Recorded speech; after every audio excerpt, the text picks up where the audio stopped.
على ازدواجية المعايير والانتقائية في تطبيقها। এতদিন ভাবা হতো আমেরিকাই একমাত্র দেশ যেখান থেকে সবচেয়ে বেশি সংখ্যক ভারতীয়দের দেশে ফেরত পাঠানো হয়ে থাকে।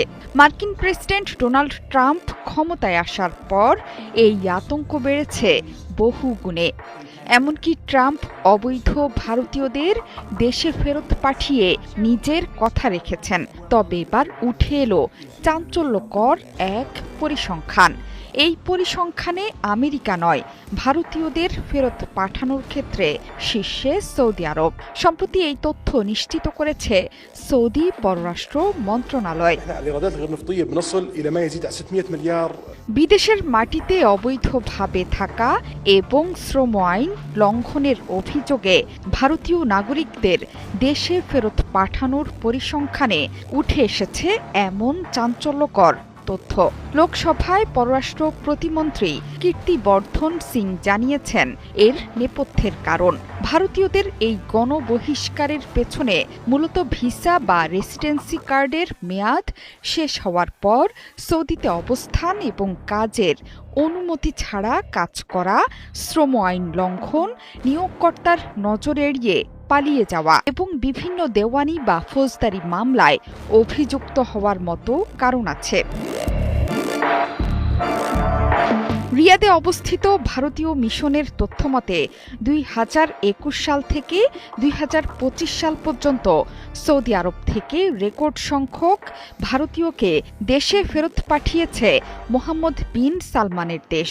এর মধ্যে 2021 সালে 8,887 জন, 2022 সালে 10,277 জন, 2023 সালে 11,486 জন, 2024 সালে 9,206 জন আর 2025 সালের এখন পর্যন্ত 7,019 জনকে দেশে ফেরত পাঠিয়েছে রিয়াদ। সৌদি আরব ছাড়াও বিশ্বের বিভিন্ন দেশ থেকে বিতাড়নের শিকার হচ্ছেন ভারতীয়রা। এর মধ্যে মিয়ানমার, মালয়েশিয়া, সংযুক্ত আরব আমিরাত, বাহরাইন, থাইল্যান্ড এবং কম্বোডিয়া উল্লেখযোগ্য সংখ্যক হারে ভারতীয়দের ফেরত পাঠিয়েছে। মিয়ানমার, মালয়েশিয়া এবং আমিরাত থেকে প্রায় 1,500-এর মতো অবৈধ অভিবাসীকে ভারতে ফেরত পাঠিয়ে দিয়েছে সরকার। সৌদির সাথে ভারতের সম্পর্ক এমনিতে বন্ধুত্বপূর্ণ। গেল এপ্রিলে ভারত পাকিস্তান যুদ্ধের সময় মধ্যস্থতায় এগিয়ে আসে রিয়াদ। আলোচনার মাধ্যমে সংকট সমাধানের তাগিদ দিয়েছিল মোহাম্মদ বিন সালমানের দেশ। যদিও পাকিস্তানের সাথে প্রতিরক্ষা চুক্তি স্বাক্ষর করে আলোড়ন তৈরি করেছিল সৌদি আরব। সেই চুক্তিতে এসেছে তৃতীয় কোনো দেশ যদি ভারত বা পাকিস্তানকে আক্রমণ করে তাহলে তা দুই দেশকেই আক্রমণের সমতুল্য। যদিও সৌদি আরব পরে খুলাসা করে বলেছে তাদের আক্রমণের লক্ষ্যবস্তু ভারত নয়।